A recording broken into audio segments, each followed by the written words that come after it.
So in our most recent survey, 71% said that California would be better off if we negotiated special autonomous status within the United States within the next 10 years. As Californians and West Coasters more broadly, we're aghast at the increasingly frightening levels of hostility by the federal government toward our states, our cities, our institutions, our democratic values. What if California and perhaps our whole region could claim greater autonomy, not as a breakaway act of needless destruction, but as a constructive step toward building the future we want, a step that absolves the United States from our headaches and our pushback. I'm Greg Amrafel, and this is Pacific Time, the podcast that asks bold what-if questions about the future of the West Coast, our challenges, our opportunities, and the increasingly clear imperative to assert our independence. Today, we're lucky to be joined by Coyote Marin, the co-founder and executive director of the Independent California Institute, an emerging nonprofit think tank that runs surveys, collects data, and educates Californians about their relationship with the federal government. We'll talk about what autonomy really means versus full independence, why secession is such a taboo topic in American political life, and what California might learn from the Philippines' quiet but successful break from U.S. control. I started by asking Coyote to explain the origins of the Independent California Institute and the focus of its work. I am the executive director of the Independent California Institute. I also co-founded it in 2018. And we are a think tank that studies California independence. The way it says in our corporate charter, our nonprofit charter, is we educate Californians about their relationship with the federal government. The big important part of that is we're really focused on talking to Californians and educating Californians. You know, the conversation about more independence for California is also a conversation that needs to happen in the United States, but really, really focused on Californians talking to each other about it and deciding what we want to do. And do you come to this work from background in politics or other disciplines altogether? My day job is not politics or policy, but I've been focused on policy for a very long time. I actually would audit classes in the public policy school when I was in grad school for computer science. I was involved in the Green Party in the 2000s. I was actually an elected official of the Green Party. So, I guess I come at it as a volunteer public policy person. Sounds like you, like me, you are a concerned citizen with a set of skills that offer a different perspective than people who are professional politicos. Yeah. Before we dive in, I'm really eager to hear about the survey that you've just conducted and what it might mean.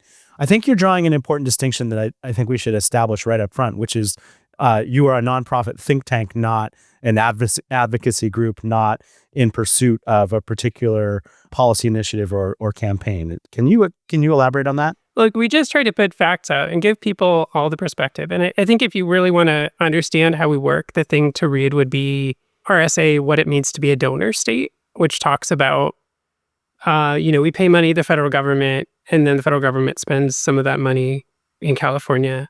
Is it fair? How do we compare it to other states? And it basically says, look, like, you can think about this different ways depending how you want to think about the national debt, which makes everything complicated.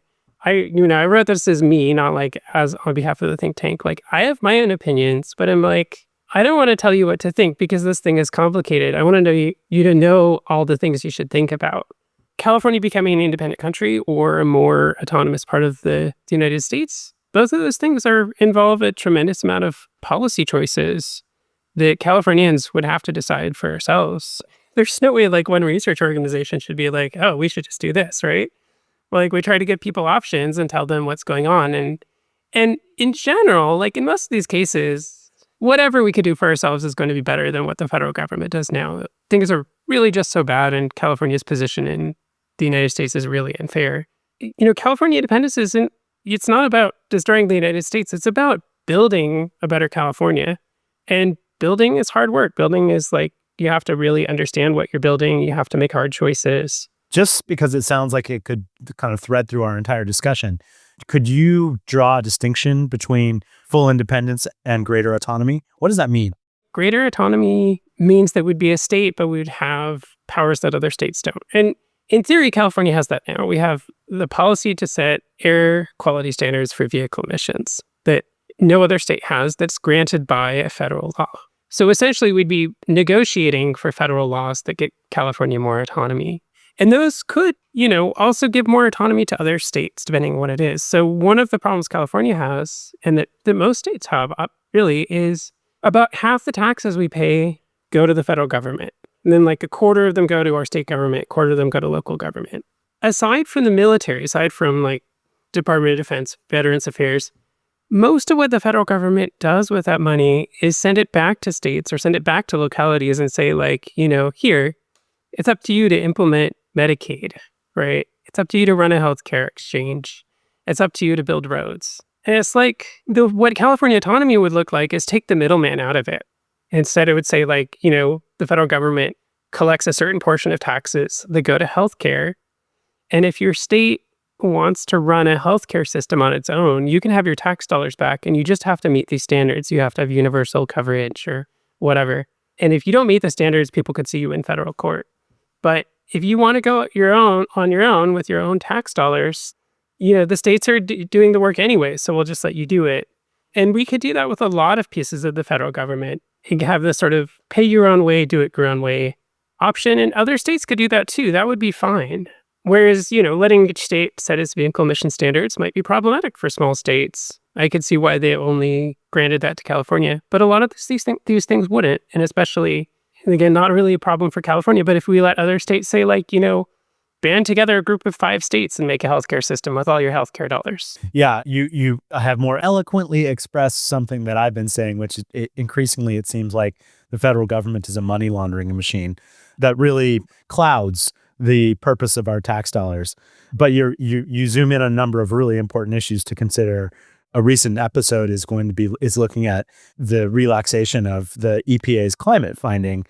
To me, that's destruction of federalism in a really bad way, because climate's not an issue that just affects California. It affects every state, and it affects our neighbors and other countries around the world. So having a coherent federal policy is important on an issue like that. Whereas something like healthcare, we might on the West Coast make different choices than people might make in other parts of the country. I think it would be good to have a coherent federal policy if it's a good policy. Something really important about the federal government is it has this thing called the Senate, where every state gets 2 votes, no matter how small they are. And so the Senate is really easy to corrupt because a lot of the Senate campaigns are relatively cheap. Like, it doesn't cost that much to run for Senate in Delaware. So if you run for Senate in Delaware, you get money from PACs, and the PACs can push, oil industry interests or whatever. It doesn't have to be about Delaware's interests. And so we find like a lot of the reasons the federal government gets held back by special interests is because special interests can manipulate the Senate so easily. So, we, in our last administration, we did get a very important climate spending bill, which is now being dismantled.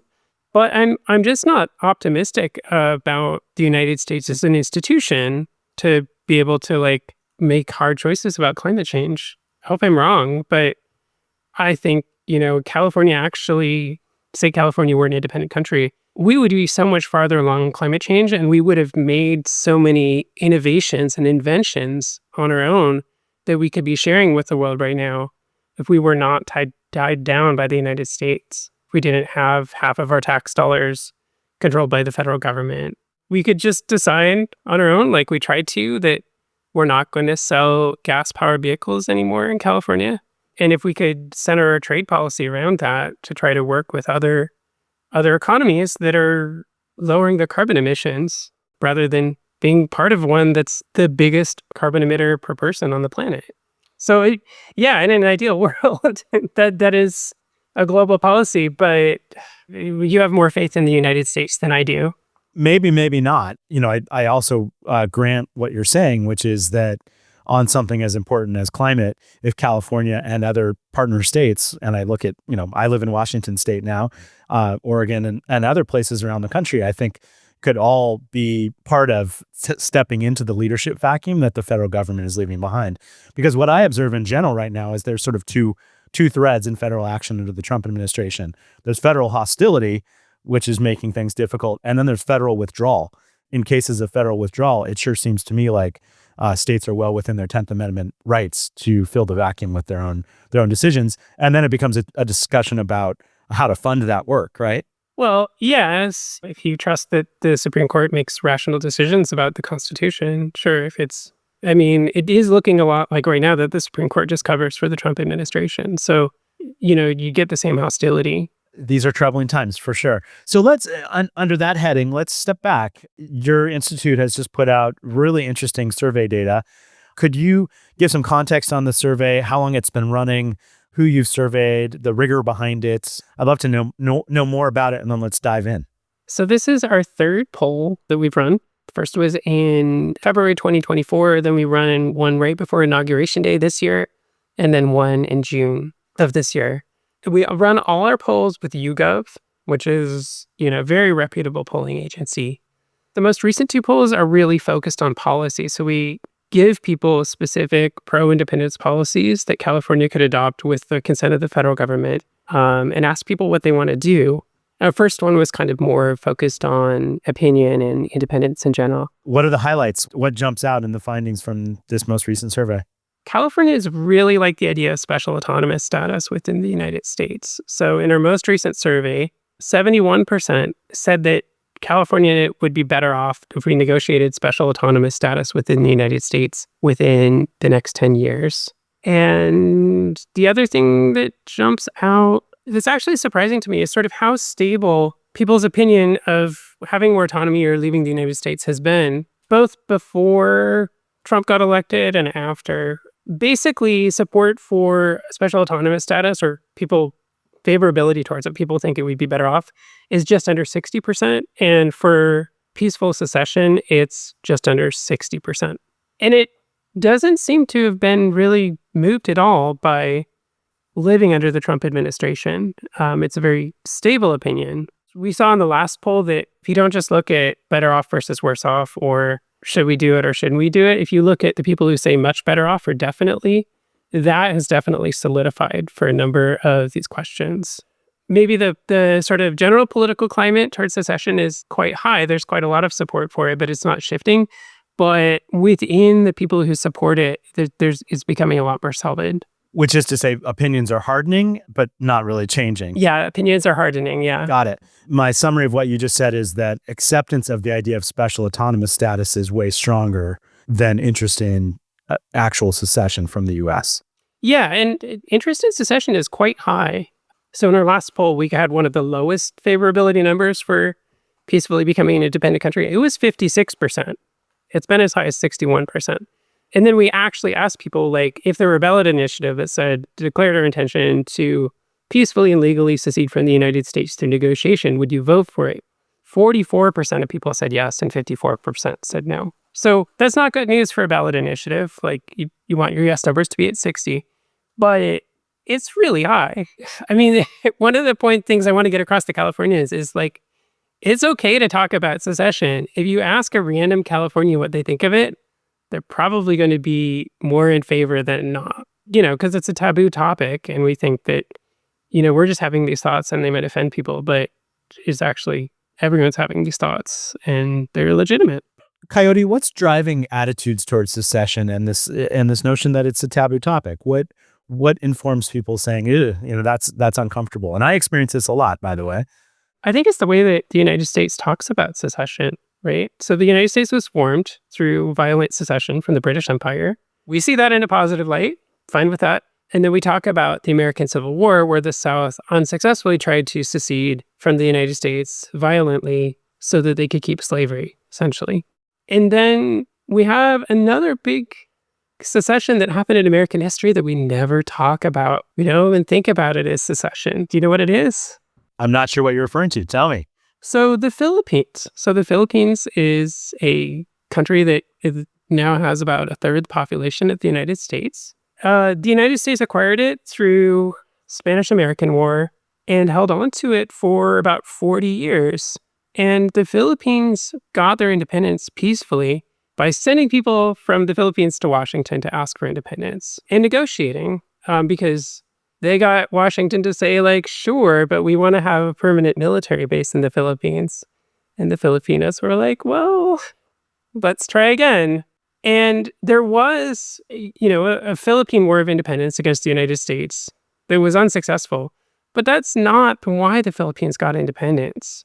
Like their independence came quite a lot after that. And it mostly had to do, I think, with both a desire on the part of the Philippines to be independent and disdain from the United States. So when we're talking about independence from the United States, if it's just a matter of asking the federal government, yeah, of course they're going to say no, right? But if it's a matter of trying to get ourselves kicked out of the United States, you can see how that would happen, right? That if Americans felt like it was them deciding to get rid of us, they might want to do it. What are the numbers that are driving attitudes toward greater autonomy for California? The numbers that are driving independence, I think, are really low trust in the federal government. And that's one thing that really did shift since both February and January. It went from 28% of Californians trusting the state government more than the federal government to 50%, with only 23% saying they trust the federal government more than the state government. Californians feel more Californian than American overall. In our last poll, it was 30% felt more Californian than American, 22% felt more American than Californian. And then there are a number of issues where Californians think we'd be better off if we were an independent country. And if you look at the issues, like there are actually only a handful of issues that worry Californians. 43% of Californians think we'd be better off in terms of environment, and only 9% think we'd be worse off. That's a 31% spread. There's a 29% spread for democracy, 28% spread for healthcare, 27% spread for labor rights, 22% spread for education. And LGBTQ rights and abortion access are right at the top, 35 and 34% spread. The things that worry Californians are national security, where it's underwater by 22%. And then there's wildfires, which is that one actually surprises me, negative 19% spread, and crime, which is a negative 11% spread. Meaning that Californians believe that the federal government is better at wildfire management and crime management. Yeah, isn't that crazy? Interesting. Yeah. I think Californians don't know that when things go wrong in national forests, we end up sending in CAL FIRE, which is our state firefighting and forestry organization anyways, and Californians end up paying for it. A bunch of those numbers strike me as being kind of proxies for the bigger national conversation, or they're just an expression of real acute problems. Wildfire is a nightmare for California right now. Yeah. So I wonder if it's an expression of that more than a real thoughtful analysis of the federal role versus the state role. I mean, they do put some money into fighting wildfires, but they also get in the way of the land management that would prevent them. And sometimes they get in the way of actual firefighting. Like for the Caldor fire, state and local firefighters came to fight it when it was still like trapped inside a canyon at night. And the federal government said, no thanks, come back tomorrow. And overnight it exploded into this really huge fire that devastated several small communities and burned through a lot of the Sierra. What surprised you in the numbers from this recent poll? I guess how high the support was for some of the policies. So we actually found 13 policies that California could just run with, that we could just do right now. And the most popular one was controlling our state borders like a country. That's 80% support, with almost 50% of people saying we should definitely do this. So in California, we have these border protection stations, which are solely used to inspect plant matter for agricultural pests, which is important. But it also means we have these border protection stations that we don't do much with, that aren't staffed most of the time.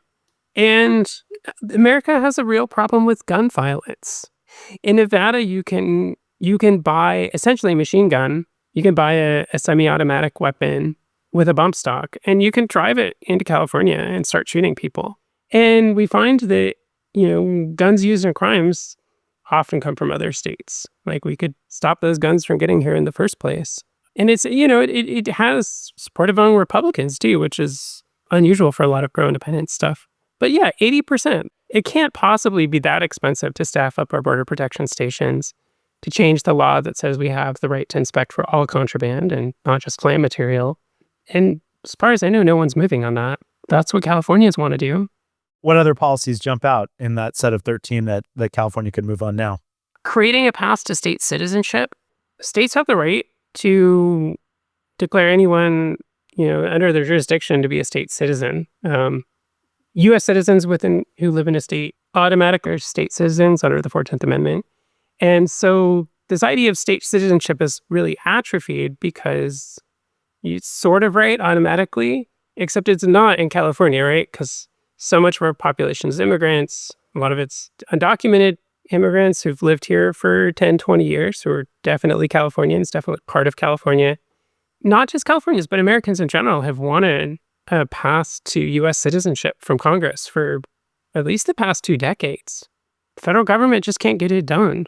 So Californians are saying, like, we'll just do it ourselves.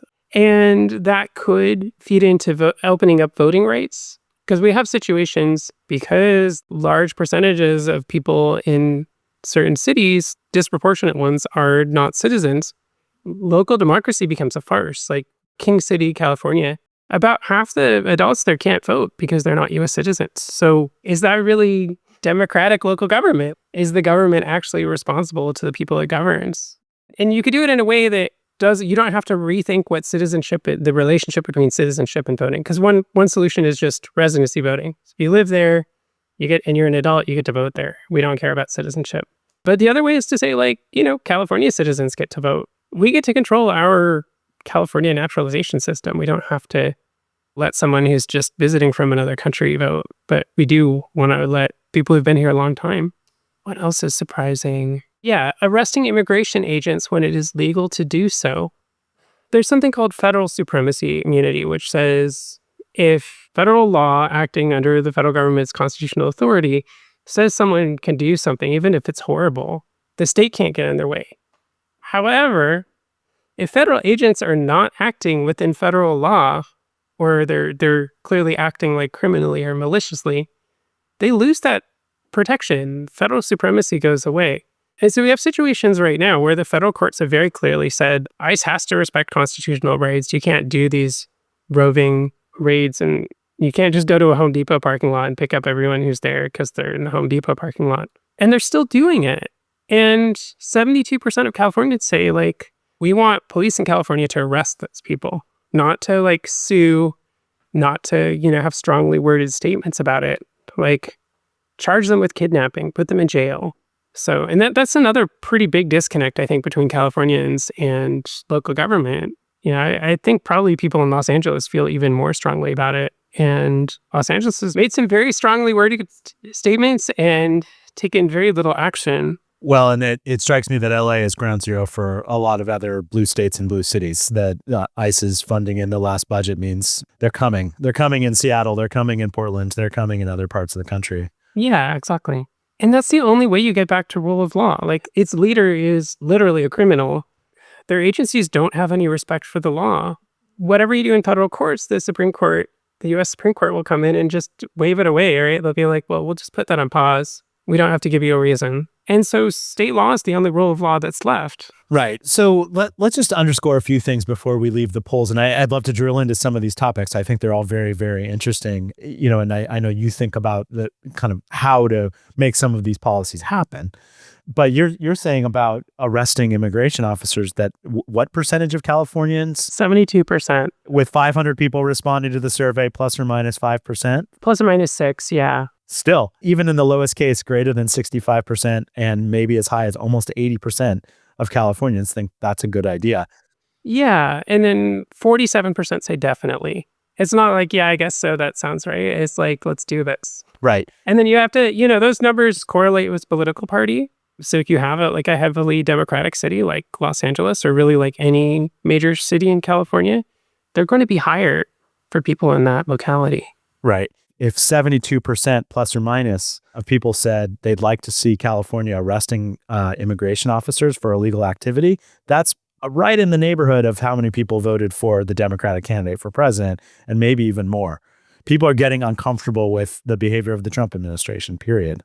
I haven't published breakdowns by party, but I can tell you almost nothing breaks down perfectly in party lines. For a lot of things, you see really big differences. In some cases, you don't. Like border controls, I think, was slightly more popular among Republicans. There's Trump voters, there's Republicans who still support the pro-independence policy, just like much lower percentages. So you characterized these 13 policy areas and highlighted some really good examples of issues that a very large percentage of Californians are in favor of, and characterize that as stuff that California elected officials could start acting on today. Let's talk about some of these. So starting with state border control, what's the counter argument to state border patrol from your perspective? You have to pay for it, and it's inconvenient to get across the border. Costs money. Same argument against border control anywhere. Is there anything federally? Like, is it an obstruction to trade? Is it a violation of the supremacy clause of the Constitution? What I can say is that the Supreme Court is very creative on Second Amendment rights. So they could say like, well, you can't inspect your guns, but I don't think that's workable, honestly, because we have a system where even the Supreme Court has said like, of course, states can have different regulations or codes. And it's just like, inspecting plant material is such a minor thing to be able to stop someone's car and search it for, right? If we can do that, like, of course we can search for things that are actually dangerous to human life. I don't see it. I mean, U.S. citizens have the right to travel freely in the country, but they still have to abide by the laws of whatever state they're in. And the way that border protection stations work is people can decline and they can decide to go back to Nevada or whatever. It's not like stop and frisk or something where you're like, well, we've got your vehicle now, and so get out of it, and we're going to inspect it. It's like, do you consent to this? Okay, go home then. All right, so let's talk about a path to state citizenship. I mean, I hear that and think, gosh, is that an interesting workaround for this atrocious enforcement activity by ICE, where the intention was to round up criminals? They're doing anything but that. They're rounding up non-criminals, and they're rounding up U.S. citizens, in fact, or people who are in a legal immigration process. So is a path to citizenship a workaround? Could California start saying this community of people, the very folks who are standing out at Home Depot or working in kitchens or working in warehouses, that they're protected for and have the right to work in California?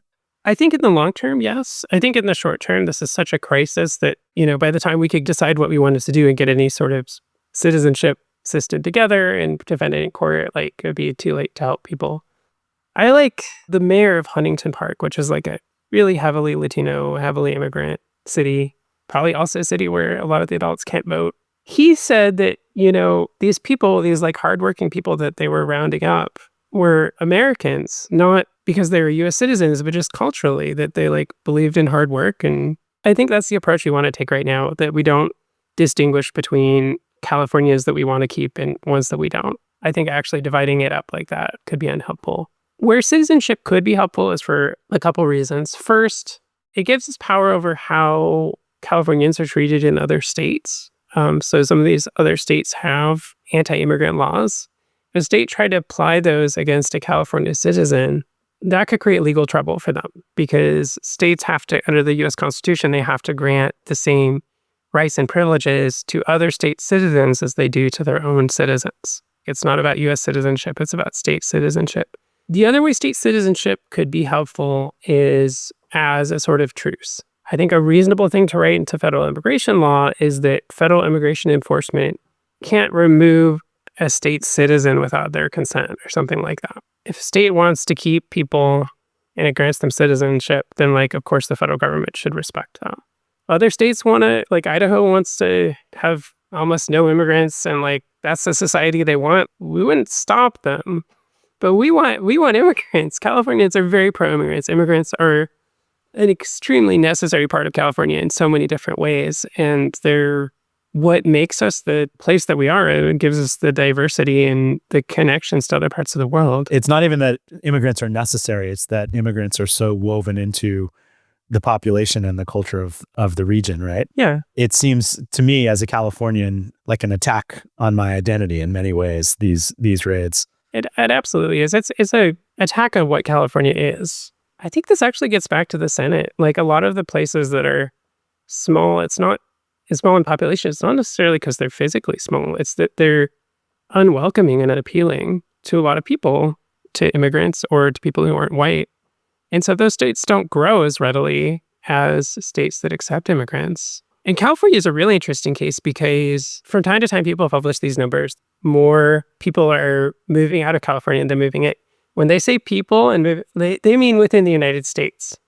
What actually happens is that we have a sort of trickle, like a net trickle of people out to other states from California. But then we have immigrants come into California, and that's what's fueled our population growth in the past. When we have things like the COVID crisis that makes immigration difficult, or we have anti-immigrant presidents, then California's population doesn't grow as fast or it declines.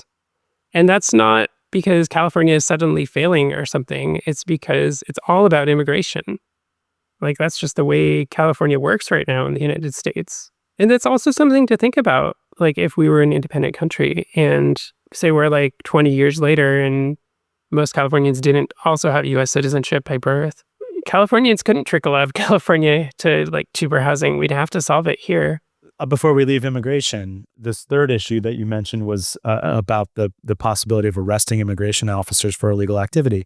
Is there anything from your perspective standing in the way of California deploying drones to surveil ICE to make sure that they're complying with the Constitution and federal law? I mean, could the very police departments in these towns take the sides of protecting the rights of the people that live there? Absolutely. And any police department could do it right now. It'd be really good to have statewide coordination, joint task force and stuff. But no, like, they're involved in criminal activity, these ICE agents, and they're not acting under federal law and they're committing violent crimes. You have to be careful. You have to know like what they do have the authority to do.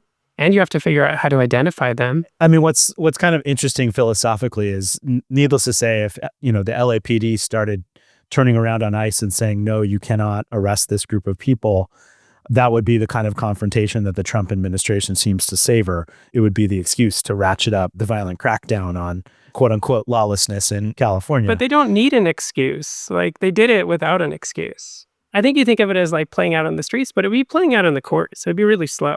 Like, it would be, you identify the person who was involved in this raid, you get a warrant for their arrest, you pick them up at their house, you put them in jail, you charge them with crimes, they try to get the case removed to federal court, you argue in federal court, well, look, they blatantly violated this federal court order, and it goes back to state court, and you have a criminal trial.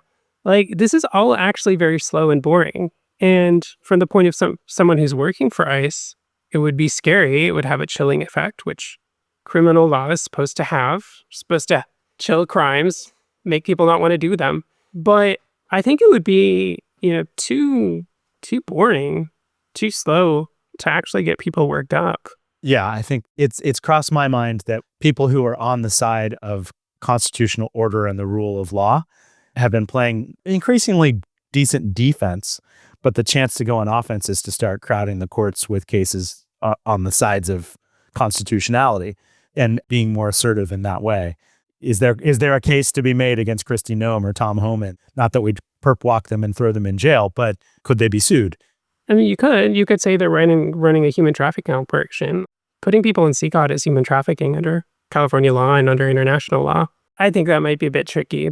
But yeah, no, you go after the low-hanging fruit. You go after like people who detained U.S. citizens after they saw that they had an ID that proved their U.S. citizenship. That's not something the Trump administration wants to be defending on. But really, the way this is working is the Trump administration is just accelerating, like pushing the boundaries in every direction, doing things that they clearly don't have legal authority to do. The response is, well, we're going to sue you, and that takes months in court, and it's not certain because of the U.S. Supreme Court.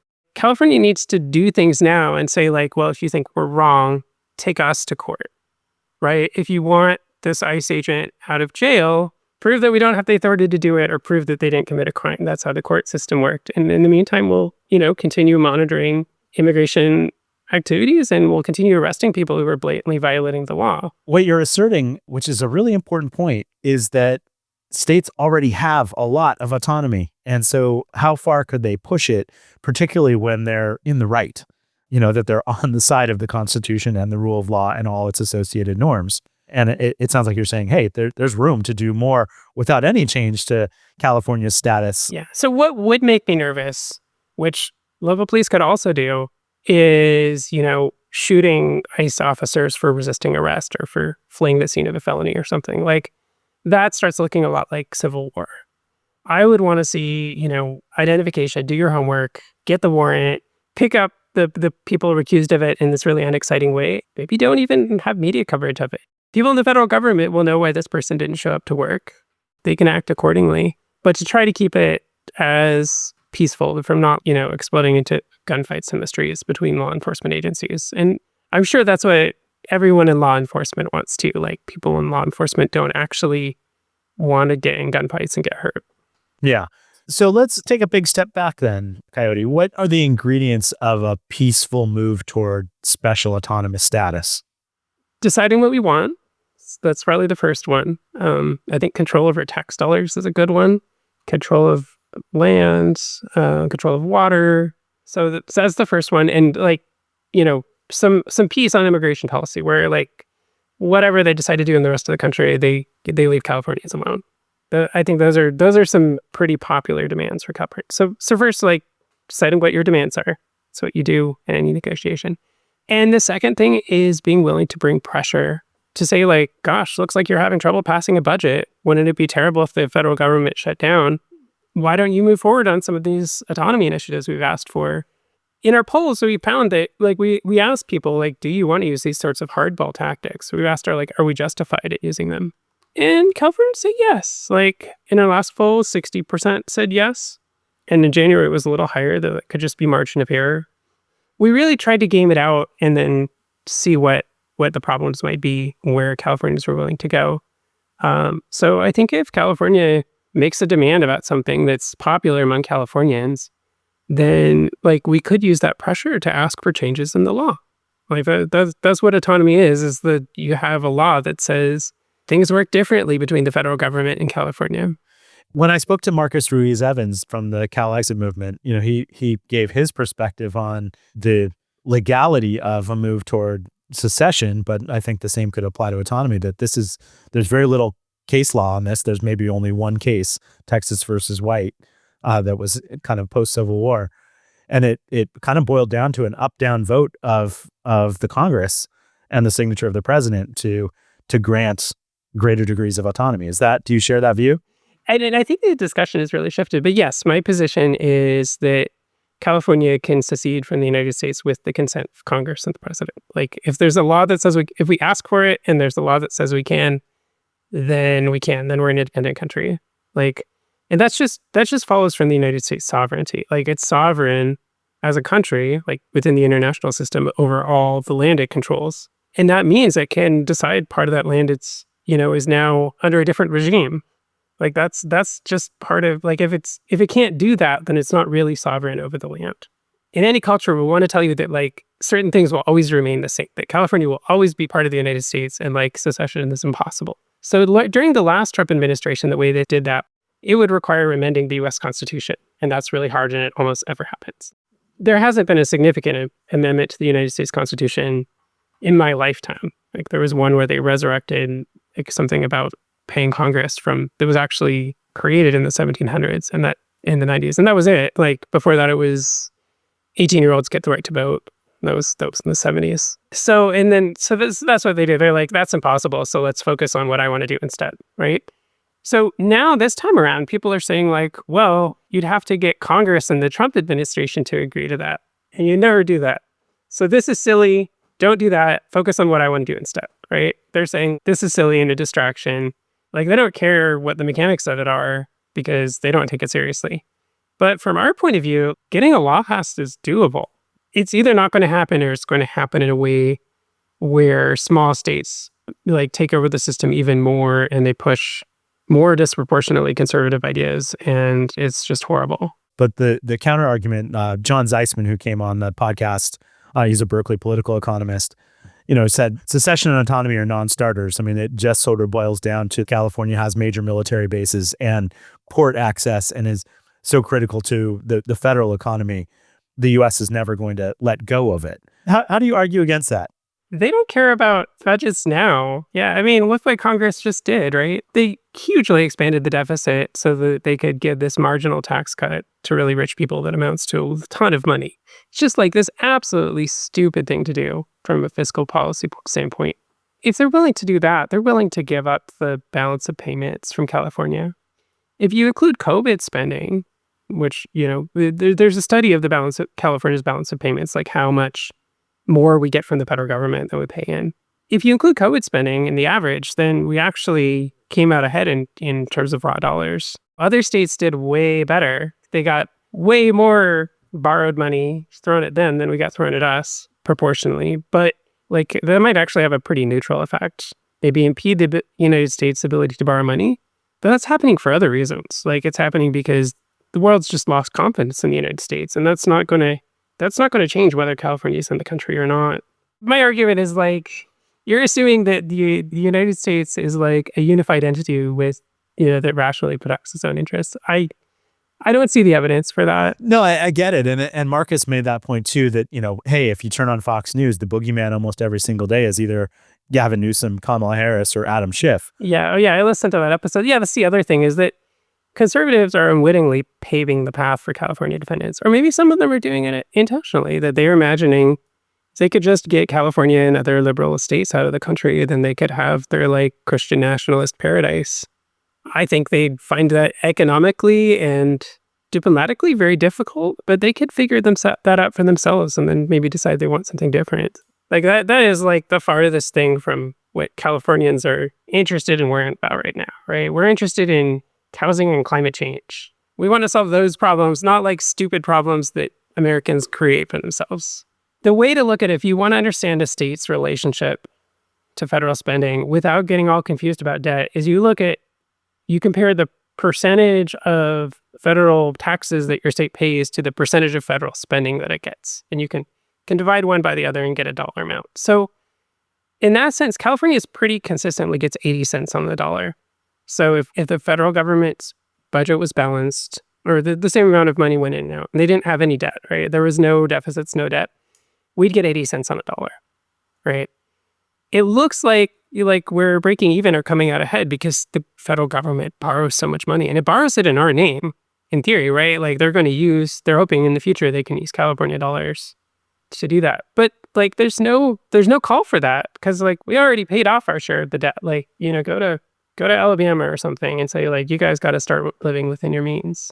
So yes, so in that sense, we're a donor state, but it's not real money. It's just that we're much worse treated than other states. No argument. So what's a legal path toward playing hardball when it comes to federal tax dollars? Because everything I've looked at suggests that if, Newsom and the California legislature were to advocate impounding Californians' federal tax payments, the IRS would be coming after them by name. What they can do is slow walk withholdings from state employees' paychecks, but that's not the kind of money we're talking about. What the path is within Congress, I mean, the path is what I've described to you, the pay your own way, do it your own way system, where you get that share of your state's federal tax dollars back to do the specific thing that states are expected to do, like provide a healthcare system. And I think that, that's not just California specific. I think lots of states with the financial means and the will to do the work of government to make that happen, like that would be very popular, and it's inherently conservative that, states should be able to keep what they earn. So I think that's how you dismantle it, and you can do it. The nice thing about that is it's not just in California's best interests. It's in a lot of people's best interests to do it that way. I don't think anyone who can trust the federal government anymore. Obviously liberals can't trust it, or progressives or whatever. Democrats can't trust it after having 2 Trump administrations. Like we know how crazy it can get. And then conservatives don't like what Democrats do with it either. So there should be an escape hatch, right? And if you do that, then you start looking at all the states that remain in the system and say, like, maybe we don't want to borrow so much money just to prop up you guys. Like everyone else is paying their own way. Maybe we can find another solution, or maybe you can band together with other states to provide these programs. I think what you're laying out is super reasonable. The question is whether reason is in favor right now. It's not only reasonable, but for a president who, likes to think of himself as a negotiator in chief, what you're presenting should be the basis of a good spirited discussion between Gavin Newsom and Donald Trump. I just don't know. I don't know that gets any traction. Yeah. Well, I mean, the other thing then is this is already starting. You just say like, cool, well, then let's just shut it down and tax ourselves. I mean, that's essentially the end game for the United States. Like if the United States becomes untenable for enough people, Congress doesn't pass a budget, and states have to do those things themselves, and they have to band together with other states to do it. At that point, the United States starts becoming a lot of regions that might eventually be countries. That's not a horrible scenario. Like if you have, 8 like-minded states in the same region that are working together, like they could come up with a better federal system than the one we have now, a more fair one that's more modern, where You don't give lifetime terms on the Supreme Court. You don't give an unlimited pardon power to the president. You don't do all these stupid things that we've been stuck with because it's so hard to amend the U.S. Constitution. This conversation reminds us, California's debate about autonomy and independence isn't about tearing down America or inviting violent civil war. There is room for cool-headed discussion about autonomy. In fact, there are plenty of ways our governors and legislators could assert independence with broad support from most of us on the West Coast. 3 takeaways stood out. 1, autonomy is popular. More than 70% of Californians would consider it within the decade. 2, secession isn't fringe. Nearly half of us would already vote for it, and the taboo is weakening. 3, history offers precedent. The Philippines' path shows that peaceful independence negotiations can and have happened in the United States before. The survey data from the Independent California Institute leaves me with this spicy question. If you could continue to be an American citizen and also become a citizen of an autonomous California or West Coast region that controls its own policies, would you? Thanks for being with me in Pacific Time. Subscribe and share. It turns out you're in the West Coast majority if you're asking what-if questions about West Coast autonomy. See you next time.